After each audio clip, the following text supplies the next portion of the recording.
नमस्कार, अभिनंदन। मैं अमिता आशीष और कथा किरीट के अंतर्गत प्रस्तुत है आज की कहानी, जिसका नाम है स्त्री और पुरुष तथा जिसे लिखा है कथा सम्राट मुंशी प्रेमचंद्र जी ने। तो आइए सुनते हैं आज की कहानी स्त्री और पुरुष। विपिन बाबू के लिए स्त्री ही संसार की सुंदर वस्तु थी।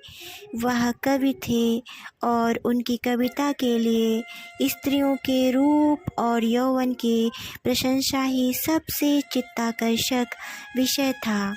उनकी दृष्टि में स्त्री जगत में व्याप्त कोमलता, माधुर्य और अलंकारों की सजीव प्रतिमा थी।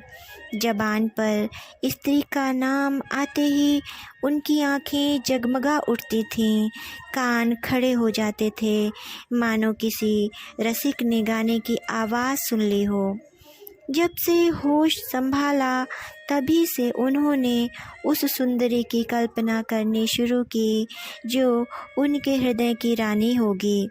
उसमें उषा की प्रफुल्लता होगी, पुष्प की कोमलता, कुंदन की चमक, बसंत की छवि, कोयल की ध्वनि। वह कवि वर्णित सभी उपमाओं से विभूषित होगी।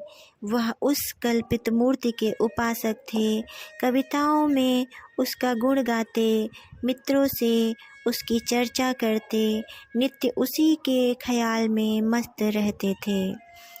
वह दिन भी समीप आ गया था जब उनकी आशाएं हरे भरे पत्तों से लहराएंगी, उनकी मुरादें पूरी होंगी। कॉलेज की अंतिम परीक्षा समाप्त हो गई थी और विवाह के संदेशे आने लगे थे।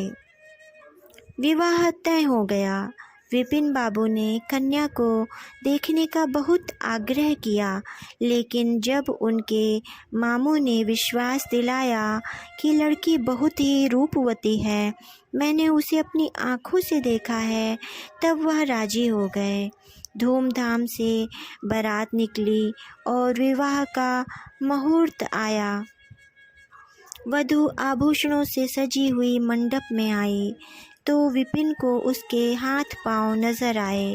कितनी सुंदर उंगलियां थीं, मानो दीप शिखाएं हों। अंगों की शोभा कितनी मनोहारिणी थी, विपिन फूले न समाये। दूसरे दिन वधू विदा हुई तो वह उसके दर्शनों के लिए इतने अधीर हुए कि ज्यों ही रास्ते में कहारों ने पालकी रखकर मुंह हाथ धोना शुरू किया, वह चुपके से वधू के पास जा पहुँचे। वह घूंघट हटाए, पालकी से सिर निकाले बाहर झांक रही थी। विपिन की निगाह उस पर पड़ गई। घृणा, क्रोध और निराशा की एक लहर सी उन पर दौड़ गई। वह परम सुंदरी रमणी न थी जिसकी उन्होंने कल्पना की थी, जिसकी वह बरसों से कल्पना कर रहे थे। यह एक चौड़े मुंह, चपटी नाक और फूले हुए गालों वाली कुरूपा स्त्री थी।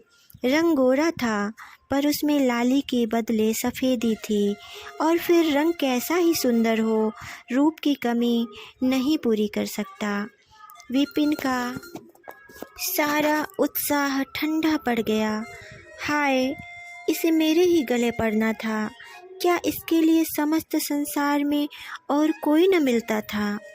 उन्हें अपने मामों पर क्रोध आया, जिसने वधू की तारीफ़ों के पुल बांध दिए थे। अगर इस वक्त वह मिल जाते तो विपिन उनकी ऐसी खबर लेता कि वह भी याद करते। जब कहारों ने फिर पालकियां उठाईं तो विपिन मन में सोचने लगा, इस स्त्री के साथ कैसे मैं बोलूँगा, कैसे इसके साथ जीवन काटूँगा।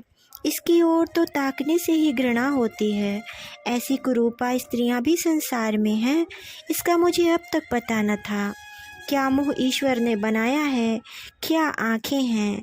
मैं और सारे ऐबों की ओर से आँखें बंद कर लेता, लेकिन वह चौड़ा सा मुँह। भगवान, क्या तुम्हें मुझी पर यह वज्रपात करना था? विपिन को अपना जीवन नरक सा जान पड़ता था। वह अपने मामू से लड़ा, ससुर को लंबा खर्रा लिखकर फटकारा, माँ बाप से हुज्जत की और जब इससे शांति न हुई तो कहीं भाग जाने की बात सोचने लगा। आशा पर उसे दया अवश्य आती थी।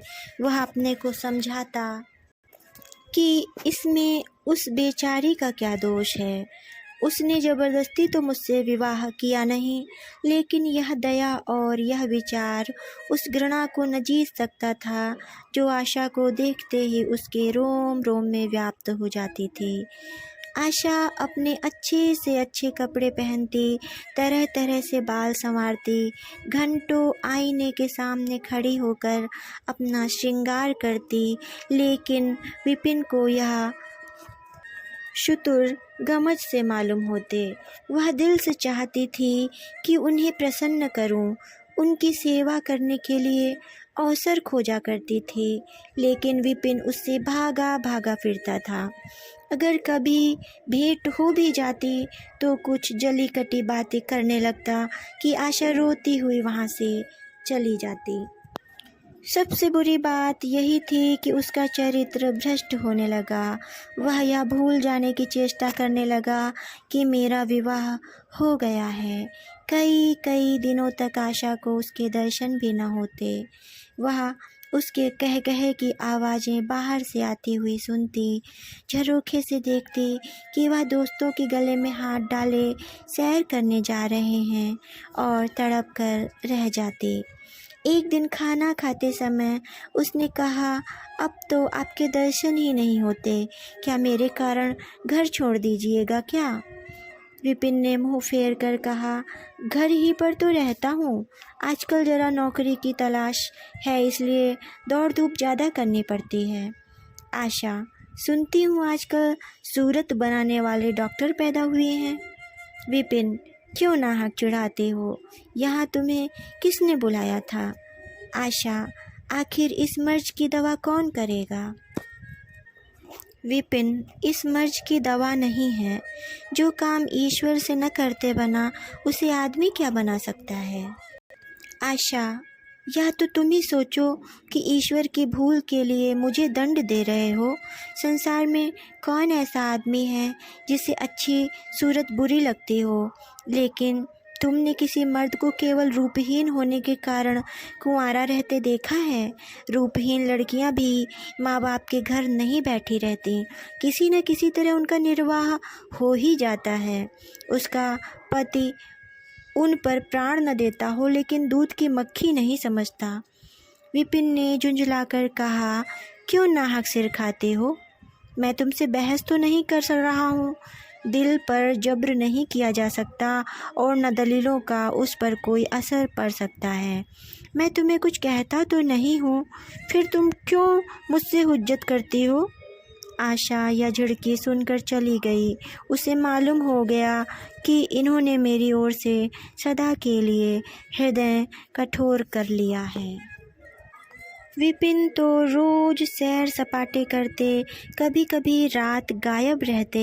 इधर आशा चिंता और नैराश्य से घुलते घुलते बीमार पड़ गई, लेकिन विपिन भूल कर भी उसे देखने न आता। सेवा करना तो दूर रहा, इतना ही नहीं, वह दिल में मनाता था कि वह मर जाती तो गला छूटता। अब की खूब देखभाल कर अपनी पसंद का विवाह करता। अब वह और भी खुलकर खेला। पहले आशा से कुछ दबता था, कम से कम उसे यह धड़का लगा रहता था कि कोई मेरी चाल ढाल पर निगाह रखने वाला भी है। अब वह धड़का भी छूट गया, कुवासनाओं में ऐसा लिप्त हो गया कि मर्दाने कमरे में ही जमघटे होने लगे। लेकिन विषय भोग में धन ही का सर्वनाश नहीं होता, इससे कहीं अधिक बुद्धि और बल का सर्वनाश होता है। विपिन का चेहरा पीला पड़ने लगा, देह भी छीण होने लगी, पसलियों की हड्डियां निकल आईं, आँखों के इर्द गिर्द गड्ढे पड़ गए। अब वह पहले से कहीं ज़्यादा शौक करता, नित्य तेल लगाता, बाल बनवाता, कपड़े बदलता, किंतु मुख पर कांति न थी, रंग रोदन से क्या हो सकता है।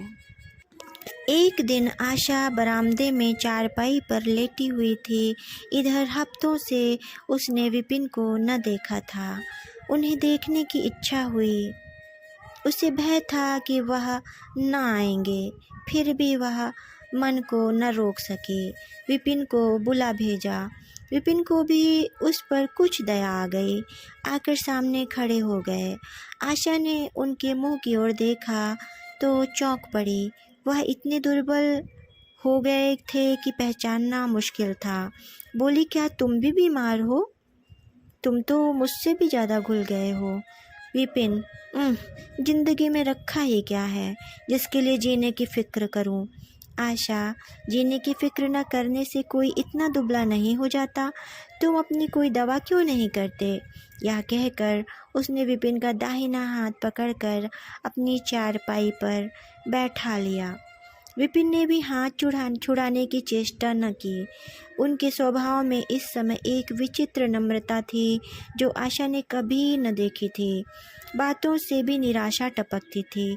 अक्खड़पन था, क्रोध की गंध भी न थी। आशा को ऐसा मालूम हुआ कि उनकी आंखों में आंसू भरे हुए हैं। विपिन चारपाई पर बैठते हुए बोले, मेरी दवा अब मौत करेगी। मैं तुम्हें जलाने के लिए नहीं कहता।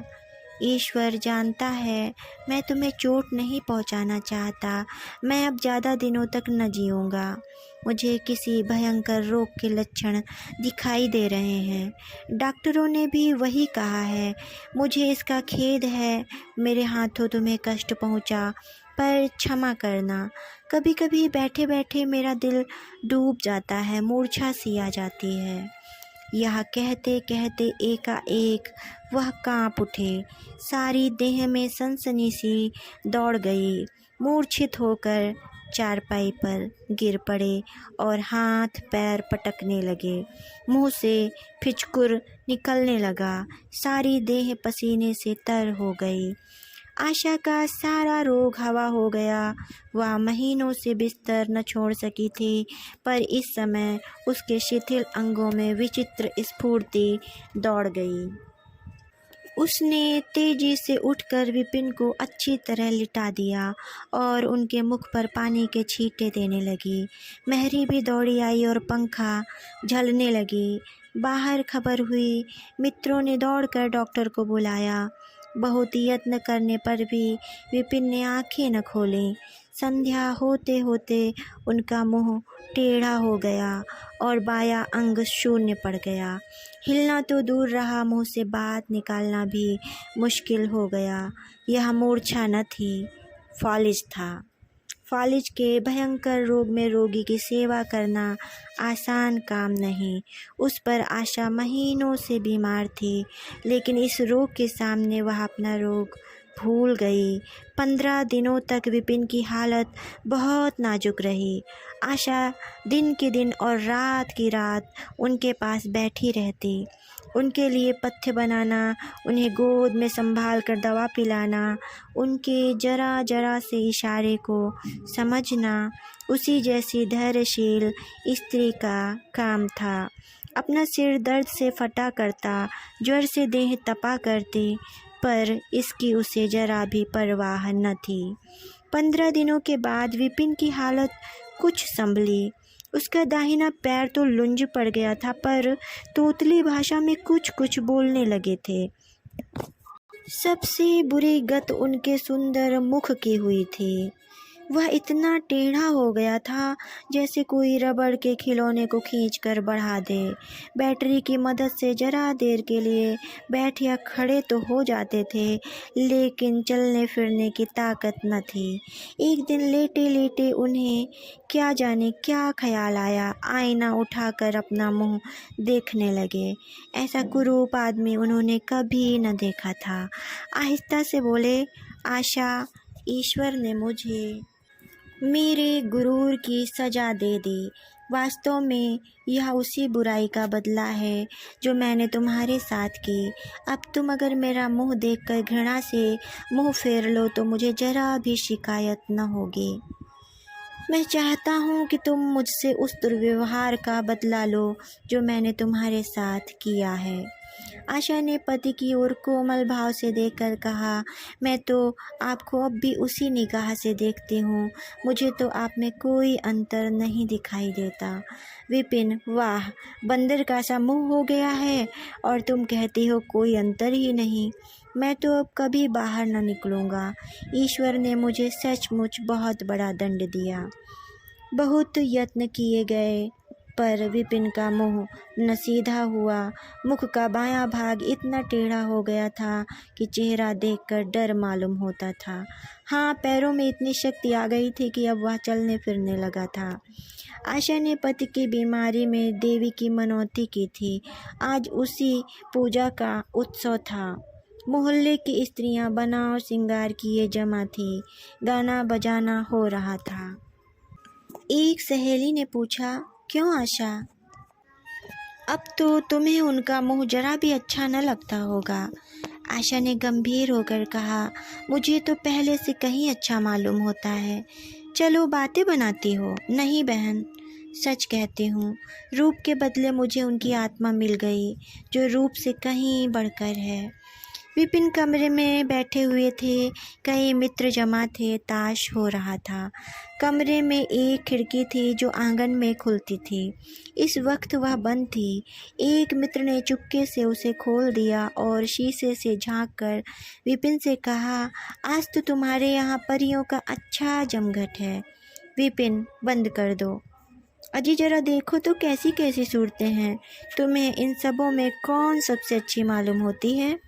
विपिन ने उड़ती हुई नज़रों से देखकर कहा, मुझे तो वही सबसे अच्छी मालूम होती है जो थाल में फूल रख रही है। वाह रे आपकी निगाह, क्या सूरत के साथ तुम्हारी निगाह भी बिगड़ गई। मुझे तो वह सबसे बदसूरत मालूम होती है, इसलिए कि तुम उसकी सूरत देखते हो और मैं उसकी आत्मा देखता हूँ। अच्छा, यही मिसेज विपिन है? जी हाँ, यह वही देवी हैं। धन्यवाद। नमस्कार।